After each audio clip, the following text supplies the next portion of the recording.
Hello friends, সবাইকে good morning. তো দেখো সকাল সকাল পুকুরে ঘাট বাঁধতে চলে এসেছি। ঘাট বাঁধা তোমাদের সঙ্গে শেয়ার করব। চলো ঘাট বাঁধা যাক।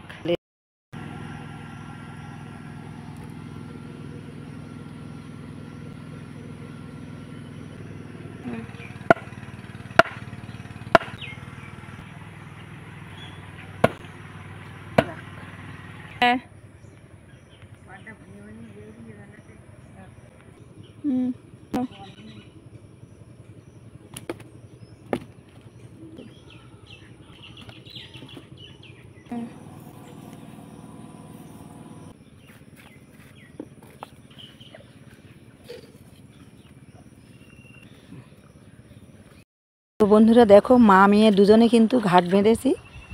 ঘাট বাঁধা কেমন হয়েছে একটা লাইক, শেয়ার এবং সাবস্ক্রাইব করে দিও, আর কমেন্টে জানিও ঘাট বাঁধা কেমন হলো।